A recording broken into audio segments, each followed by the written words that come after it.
Aunty, high মেঘলা, কেমন আছো? এই তো আলহামদুলিল্লাহ ভালো আছি। আপনি কেমন আছেন? এই যে মেঘলা, শুধু আমি না, আমরা আলহামদুলিল্লাহ সবাই ভালো আছি।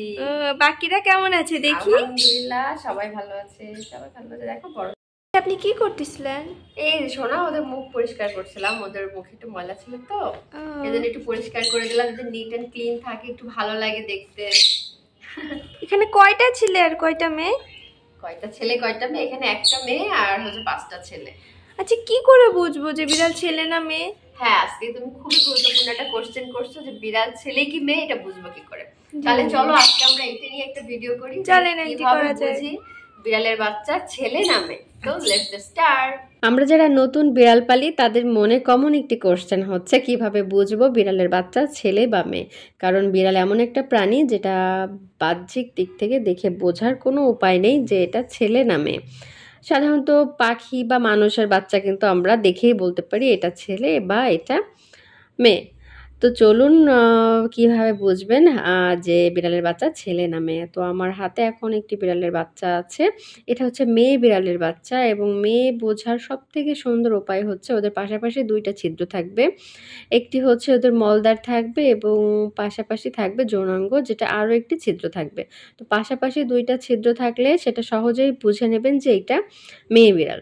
যেহেতু আমার কাছে সবই ছেলে বিড়াল একটা বাদে, তো এবার চলে যাচ্ছি কিভাবে বুঝবেন ছেলে বিড়াল। এই যে ছেলে বিড়াল, মলদ্বারের ছিদ্রর পাশে একটা উঁচু জায়গা দেখতে পাবেন, এটা হচ্ছে ছেলেদের অন্ডকোষ। তো এটা হচ্ছে ছেলে বিড়ালের অন্ডকোষ। এটা বোঝার একদম সহজ উপায় হচ্ছে এটা ছেলে বিড়াল। তো আমার কাছে তো সবই ছেলে, মাত্র একটা মেয়ে। তো আমি একে একে সবগুলো ছেলে বিড়ালেরই দেখিয়ে দেওয়ার চেষ্টা করছি। এই যে আরও একটি ছেলে বিড়াল দেখতে পাচ্ছেন, হাত দিলেই কিন্তু হাতে বাঁধবে তাদের গোপনাঙ্গটি। এভাবে বুঝবেন যে এটা ছেলে বিড়াল। আর পালতে পালতে বুঝে যাবেন। আমি তো 1 দিন 2 দিনের বাচ্চা দেখেই বলে দিতে পারি, তবে মাঝে মধ্যে ভুল হয়।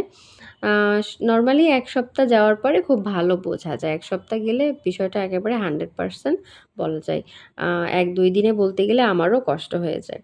তো এই যে আমার কুটু কুটু বিড়াল ছানাগুলো কি সুন্দর খেলা করছে, তাই না? ওদের কিন্তু 1 মাস বয়স হয়ে গেল। আর কিছুদিনের ভিতরেই ওরা সলিড খাবারে মুখ দেবে, মানে মাছ খাবে, মাংস খাবে।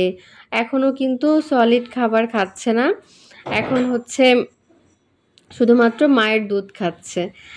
যখন সলিড খাবার খাবে তখন কিন্তু ওদের গ্রোথটা আরও সুন্দর হবে। তো যখন সলিড খাবারে মুখ দিবে, আমি সেটা নিয়ে কিন্তু আরও একটি নতুন ভিডিও করব, যেটা আপনাদেরকে আরও অনেক বেশি ইনফরমেশন দিয়ে সাহায্য করবে। তো এটা হচ্ছে আমার ফিমেল বিড়ালটা। তো ফিমেল ক্যাটটা কিন্তু একদমই ভেতরে থাকতে চায় না, ও বারবার শুধু বাইরে চলে আসতে চায় এবং ভীষণ প্লেফুল। ওর মায়ের কাছে আসবে। যখন আমি ভিডিওটা করছিলাম তখন কিন্তু আমি ওকে বারবার বলছিলাম, তুমি বাইরে বের হয়ে আসো, আমার ভালোবাসার কসম। তো যতবারই আমি এইভাবে করে বলতেছিলাম ও আরও বেশি ইফোর্ট দিচ্ছিল। এটা মানে ওই সময়টাই কিন্তু আমার ভীষণ মজা লাগতেছিল। আমি বলতেছিলাম, তুমি বের হয়ে আসো, আমার ভালোবাসার কসম, তুমি ওখান থেকে বের হয়ে আসো। তো এই যে বিড়ালের সাথে আমার যে মুহূর্তগুলো, এগুলো আসলে অনেক মজার, এবং আমার সকল ডিপ্রেশন কিন্তু বিড়াল পালার পরে চলে গেছে।